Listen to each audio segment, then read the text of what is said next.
minitkan perbincangan laporan Ketua Audit Negara.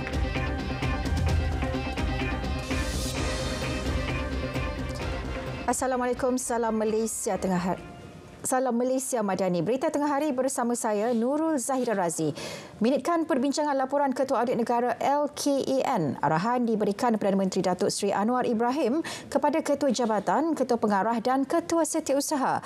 Langkah itu bagi memastikan ketelusan pentadbiran dan memperbaiki tata kelola sekaligus menangkis ketirisan dan pembaziran dana.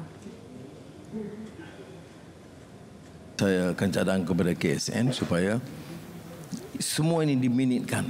Ketua Jabatan, Ketua Pengarah dan KSU harus meminitkan perbincangan mengenai laporan Ketua Audit Negara supaya disampaikan kepada KSN. Supaya dipastikan pertama dibincang kerangka besar isu laporan dan teguran Ketua Audit Negara. Dan keduanya yang secara khusus menyentuh atau menyinggung kedudukan di jabatan. Ini dengan cara sedemikian, tidaklah nanti diulang tahun depan masalah yang sama. Tegas beliau, setiap teguran Ketua Audit Negara dan LKAN perlu diberi perhatian bagi mengelakkan masalah sama terus berulang. Datuk Seri Anwar berucap pada perjumpaan bulanan November bersama warga Jabatan Perdana Menteri di Putrajaya.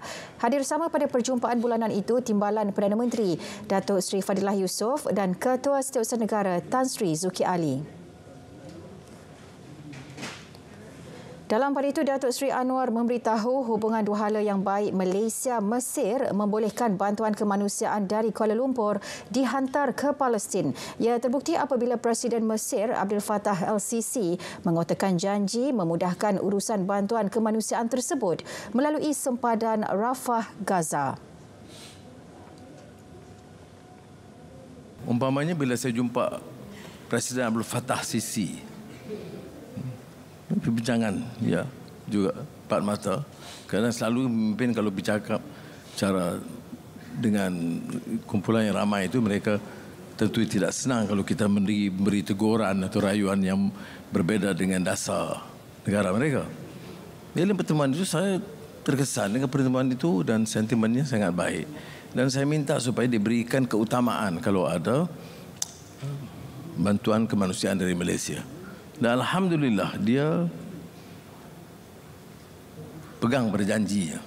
Malaysia dan pesawat kita yang sampai itu di antara yang paling cepat diberi layanan dan dapat menyeberang sempadan.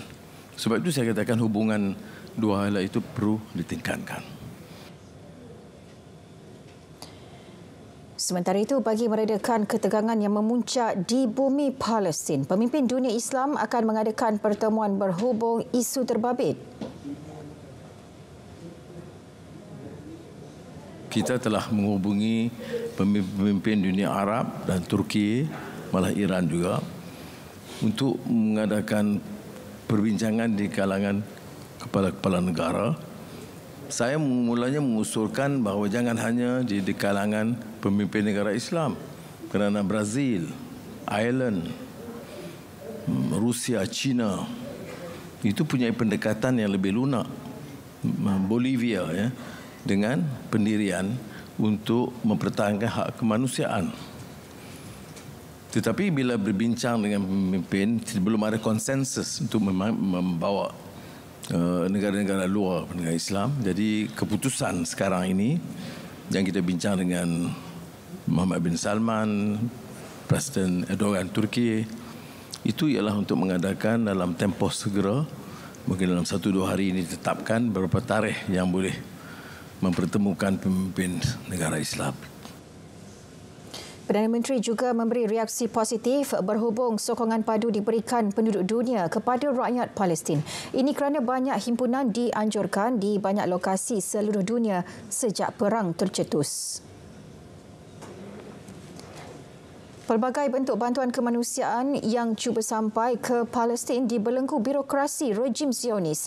Biarpun lambat, mereka kekal sabar dan berharap dunia terus buka mata menghentikan kezaliman yang menghimpit. Ikuti seri kedua laporan Merdeka Palestin bersama Dilaila Kadir. bantuan lewat, pertolongan disekat. Tiada koridor kemanusiaan. Penduduk Palestin hanya bergantung kepada bekalan sedia ada dengan harapan dan doa ianya mencukupi untuk survival hidup serta meneruskan perjuangan. Bagi pesakit di hospital, cahaya semula jadi menjadi penyuluh gelap penderitaan mereka, manakala ubat-ubatan dan peralatan yang masih ada penyembuh seketika sakit ditanggung. Malah ada sesetengahnya memilih membasah tekak yang terlalu dahaga dengan seteguk air laut. They are trying to survive with whatever available. And I'll give you an example. Challenges is very difficult. The latest report I was reading from one of the Palestinian hospitals in Gaza, premature babies in incubators are suffering, and the lack of oxygen and lack of electricity is a challenge for them. Biarpun derita, penduduk Palestin menghargai segala bantuan yang diterima masyarakat dunia. Segala solidariti yang ditunjukkan menjadi bukti isu Palestin adalah berkait kemanusiaan, bukannya agama semata-mata. Well, I know Malaysians are doing their maximum. In Malaysia, the government and the people of Malaysia are doing their maximum to show their support and their solidarity. Similar to so many other Muslim, Arab, and even international community who contributed with humanitarian aids to go to Gaza. Unfortunately, it's all gathered in Al Arish through Egypt. Penamat konflik perlu diusahakan dan komuniti antarabangsa harus menekan rejim Zionis. Gara-gara keganasan dan kezaliman ke atas Palestin mesti dinoktahkan.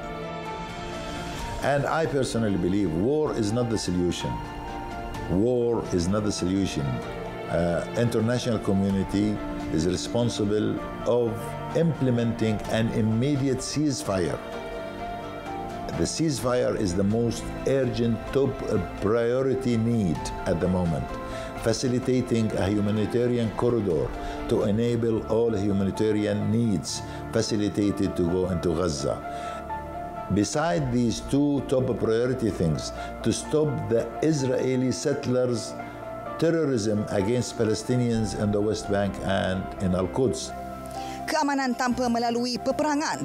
Mereka merayu kepada seluruh dunia untuk mempromosikan keamanan bagi menghentikan peperangan ini dan juga pencerobohan tanpa pertumpahan darah, tanpa keganasan, tanpa pembunuhan. Laila Kadir, RTM. Persidangan Dewan Rakyat, keputusan mengenai mekanisme subsidi bersasar dilakukan Jemaah Menteri bulan ini dengan jangkaan pelaksanaannya selepas Mac 2024. Perinciannya langsung bersama Syamimi Saripan. Silakan Mimi. Terima kasih Zahira. 3 kaedah akan dilaksana bagi tujuan penyasaran semula subsidi petrol dan diesel dan akan dilaksana serta dikemukakan kepada Jemaah Menteri untuk dipertimbang. Tujuan penyasaran semula ini bertujuan bagi menambah baik kedudukan fiskal negara sekaligus memberi manfaat kepada rakyat. Pemberian subsidi secara bersasar mengikut kelayakan pendapatan boleh belanja bersih secara individu melalui pendekatan perlindungan sosial ataupun social protection. Kedua, sama ada yang pertama itu ataupun yang kedua, pemberian subsidi secara bersasar mengikut kelayakan pendapatan boleh belanja bersih secara isi rumah. Yang pertama tadi mengikut individu, yang kedua secara isi rumah dan melalui pendekatan hybrid. Pertimbangan ketiga ialah pemberian subsidi secara bersasar mengikut kelayakan pendapatan boleh belanja bersih secara isi rumah tetap dan juga individu gabungan tetapi dilaksanakan menggunakan kaedah kad subsidi. Sejak 2015 hingga 2023, jumlah subsidi serta bantuan sosial yang ditanggung kerajaan berjumlah RM294.5 bilion. Dalam pada itu, langkah awal telah dilaksanakan kerajaan bagi menyelaras rangka tindakan ekonomi digital Malaysia, MyDigital, bagi mencapai sasaran kajian separuh penggal. Fokusnya memastikan industri pertumbuhan tinggi dan bernilai tinggi dapat dicapai sebagai enjin pertumbuhan baharu ekonomi negara. Peranan agensi kerajaan dan GLC melalui kaedah satu tingkap turut diselaras bagi elakkan pertindihan fungsi serta memudahkan urusan dan syarikat pemula. Kementerian Ekonomi juga telah membangunkan program Executive Digital Leadership ataupun EDL yang bertujuan untuk meningkatkan kemahiran dan kepimpinan digital dalam sektor awam dan swasta.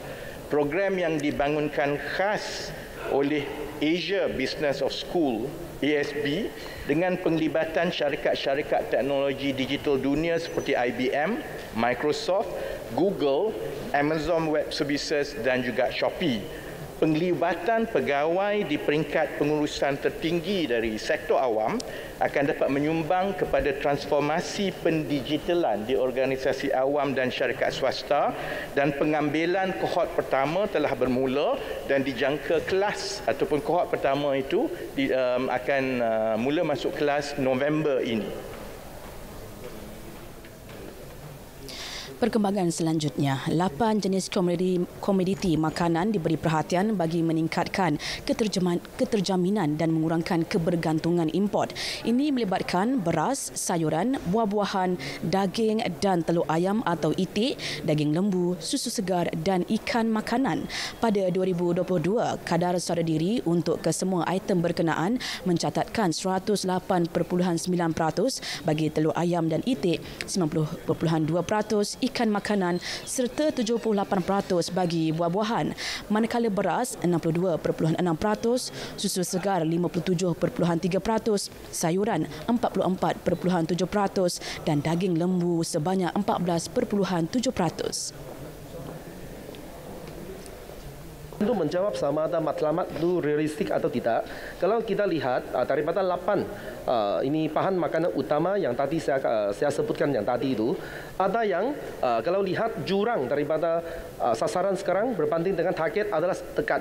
Seperti contoh buah-buahan 78.1% berbanding dengan sasaran kita nak mencapai 83%. So itu sesuatu yang kita boleh mencapai, dan ada juga yang jauh lagi sikit seperti beras 62.6% berbanding dengan 75%. So ini pun agak realistik, dan juga ada berbagai yang dari segi SSR ni kita kena review balik, kerana target SSR ni kita akan letak setiap 5 tahun.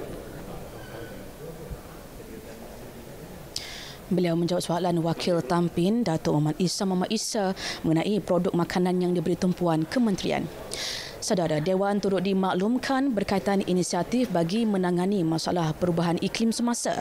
Kementerian Sumber Asli, Alam Sekitar dan Perubahan Iklim memaklumkan menerusi Institut Penyelidikan Air Kebangsaan Malaysia menggunakan aplikasi teknologi terkini secara optimum sebagai pelan mitigasi dan adaptasi.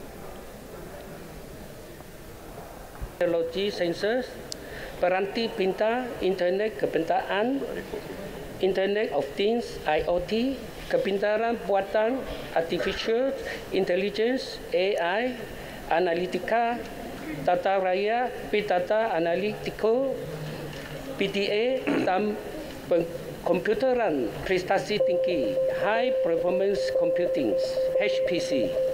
Teknologi ini telah digunakan pakai dalam penilaian dan adaptasi bagi mengenapasti dan mengurangkan impak negatif.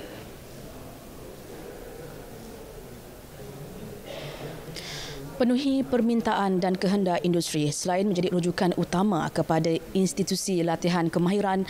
Untuk itu, 2072 pusat latihan berteraskan standard kemahiran pekerja kebangsaan NOSS telah dibangunkan. Melalui industri lead body ini, pakar-pakar dan pengamal industri memberikan input dan terlibat secara langsung bermula dari peringkat awal pembangunan NOS yang seterusnya digunakan sebagai standard rujukan dalam membangunkan kurikulum program TVET kita. Penglibatan industri-led body dalam pengubalan dan penambahbaikan NOS merupakan salah satu mekanisme untuk memperoleh input daripada pihak industri agar isu ketidakpadanan dapat diminimumkan.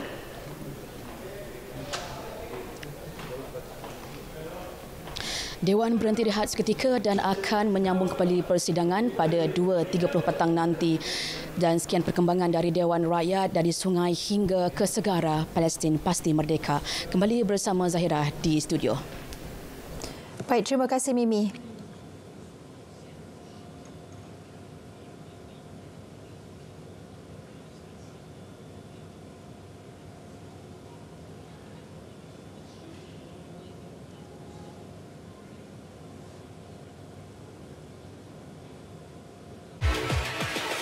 Semuanya di Shopee, Shopee 11.11, yeah. Jualan hebat kembali lagi, jom beli semua, hey. Dengan harga rendah. Shopee 11.11, jualan hebat, beli sekarang.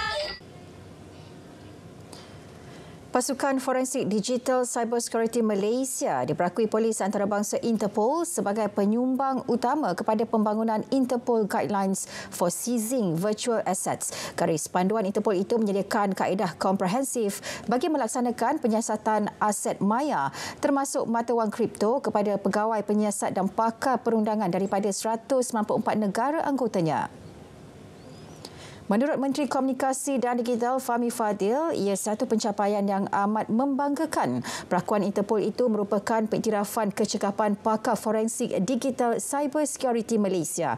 Keupayaan pakar berkenaan terbukti berjaya menghasilkan penyelesaian inovatif dalam menangani serta membantras ancaman dan jenayah siber negara.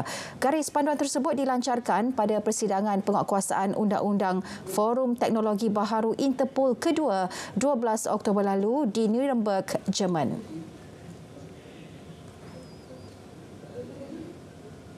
Tiga 31 lokasi dikenal pasti berisiko berlaku tanah runtuh di seluruh negara. Susulan itu, pasukan kerja tindakan bencana geologi setiap negeri ditubuhkan bagi memantau dan menilai ancaman risiko berkenaan. Pemeriksaan akan dibuat mengikut zon bahaya dan dalam kawalan. Dan Geoscience Malaysia antara mungkin boleh kita nyatakan di Pulau Pinang, kawasan Pai Terubung, kan, di Pulau Pinang, di Kedah, di Gunung Jerai, kan, di Kuala Lembah Kelang seperti Bukit Antarabangsa. Jadi kalau kita pergi di Cameron Highlands Pahang juga, seterusnya di kawasan Kundasang, Sabah dan Bau di Sarawak. Bagi zon bahaya sebenarnya kita akan membahagikan kawasan yang telah menentu kawasan yang telah runtuh. Bagi zon kawalan pula, kita akan memberi makluman bahawa itu merupakan zon yang mempunyai ada ancaman terhadap bencana geologi tanah runtuh susulan. Beliau ditemui selepas menjadi panel dalam program Selamat Pagi Malaysia di Angkasa Puri bagi meningkatkan tahap keselamatan. Jabatan Geologi bekerjasama dengan NADMA, Jabatan Kerja Raya, Jabatan Kerajaan Tempatan dan agensi berkaitan. Menjelang monsun Timur Laut yang diramal hujung bulan ini, orang ramai dinasihat untuk peka dengan situasi semasa, khususnya mereka yang berdekatan dengan lokasi berisiko tanah runtuh. Untuk mengetahui lanjut kawasan berisiko, orang ramai boleh mengakses maklumat tersebut di laman sesawang dan Facebook Jabatan Mineral dan Geoscience Malaysia. Semuanya di Shopee, Shopee 11.11, yeah. Jualan hebat kembali lagi, jom beli semua, hey. Dengan harga rendah. Shopee 11.11, jualan hebat, beli sekarang.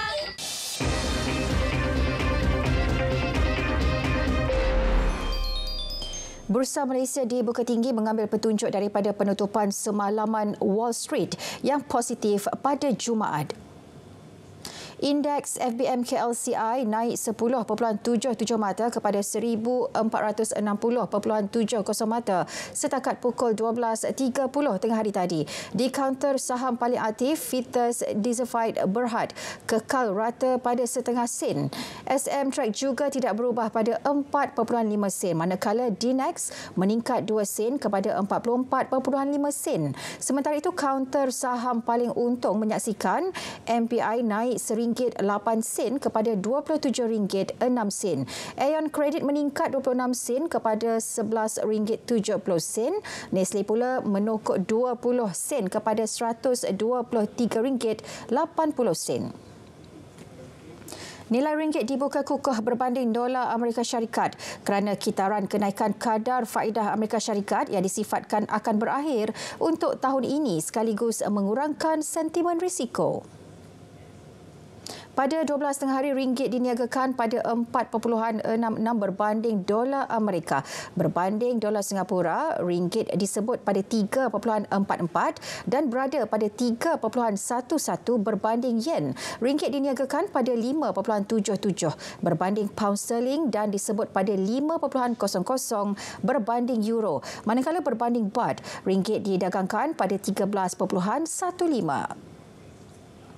Bursa Malaysia menyaksikan kehadiran semula pelabur asing sebagai pembeli bersih equity pada minggu lalu dengan nilai belian bersih RM163.7 juta. Tiga sektor utama menjadi tumpuan: utiliti, pembinaan dan sektor hartanah. Menurut MGF Amanah Investment Bank, tiga sektor utama yang mencatat aliran keluar dana asing pula perkhidmatan kewangan, produk dan perkhidmatan pengguna serta tenaga. Minggu lalu juga menyaksikan institusi tempatan menamatkan aktiviti belian bersih selama 4 minggu dengan sejumlah RM95.4 juta nilai jualan. Pelabur runcit tempatan pula meneruskan jualan bersih bernilai RM70.3 juta iaitu bagi tempoh 4 minggu berturut-turut. Promosi pembangunan mampan melalui Pelan Strategik Alam Sekitar, Sosial dan Tadbir Urus Korporat ESG. Itu komitmen diberikan pihak berkuasa perkhidmatan kewangan Labuan FSA. Ketua Pengarah Labuan FSA Nik Muhammad Din Nik Musa berkata, dua komponen utama diberi fokus. Pertama, kewujudan ekosistem mesra ESG untuk pengumpulan dana termasuk melalui Pusat Aset Digital Islam. Kedua, meningkatkan kesedaran dan penghargaan ESG dengan membangunkan taksonomi kemampanan melalui kerjasama pemegang kepentingan utama. Pemegang kepentingan ini membangunkan taksonomi kemampanan untuk membimbing institusi keuangan Labuan dalam mengenal pasti aktiviti ekonomi yang menyumbang kepada pengurangan dan penyesuaian perubahan. Beliau berkata demikian pada siri syarahan keuangan antarabangsa Labuan 2023 mengenai ESG dan kemampanan yang dihadiri 200 pemain industri di Labuan.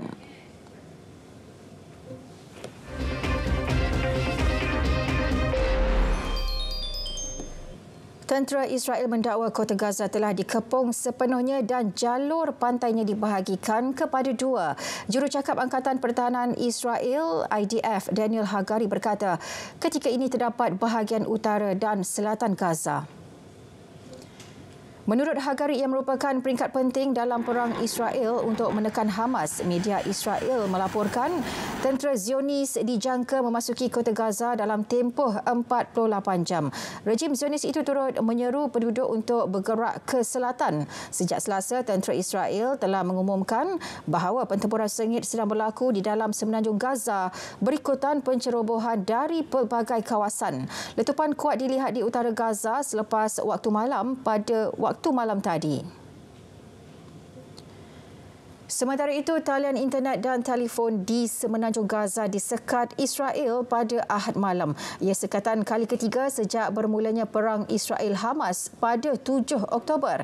Ini menjadikan lebih sukar dan rumit untuk menyampaikan butiran mengenai peringkat baharu serangan rejim Zionis. Jurucakap Agensi Pelarian Palestin Pertubuhan Bangsa Bersatu UNRWA Juliet Touma berkata pihaknya telah kehilangan komunikasi dengan sebahagian besar ahli pasukan UNRWA.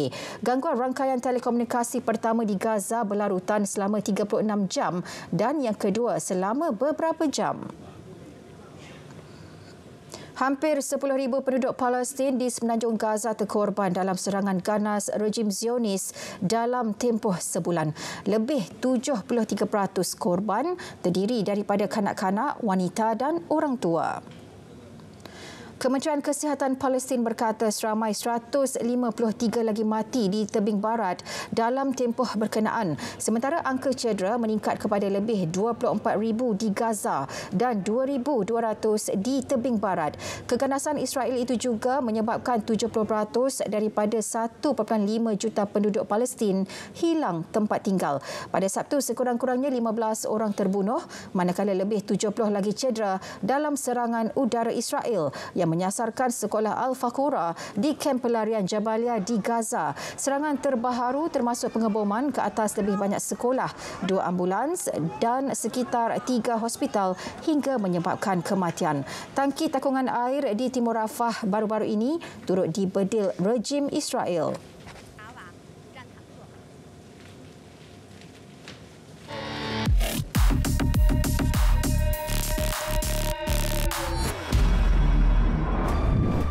Lagi dakwaan berkaitan penganjuran Minggu Solidariti Palestin di sekolah. Kali ini, satu akaun di platform X dipercayai ada kaitan dengan sebuah parti politik mendakwa bendera Palestin dilarang dikibar semasa sambutan berkenaan. Sebaliknya, ia hanya dapat dikibar pada perlawanan bola sepak yang berlangsung di sebuah negeri ditadbir parti terbabit. Semakan pasukan Biar Betul mendapati tuduhan berkenaan adalah fitnah.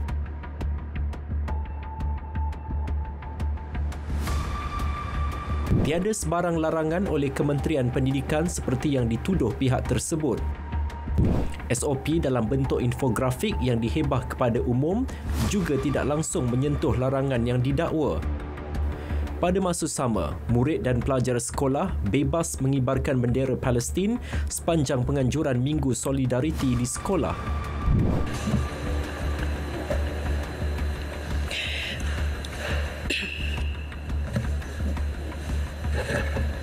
Nirmala kemanusiaan adalah asbab utama mengapa KPM mahu tampil dalam melaksanakan Minggu Solidariti ini.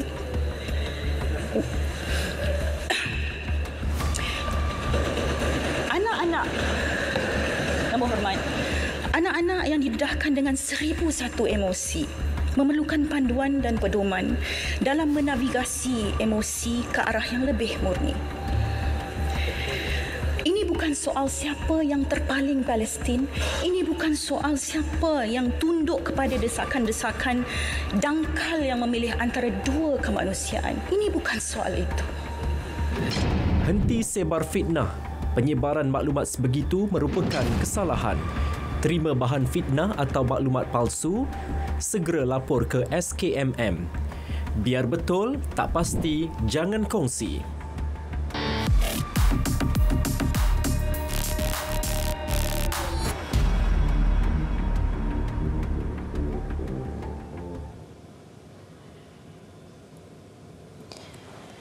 Saudara, dari sungai hingga ke segara, Palestin pasti merdeka. Sekian berita tengah hari, saya Nurul Zahira Razi, Malaysia Madani, Dekat Perpaduan Penuhi Harapan. Assalamualaikum.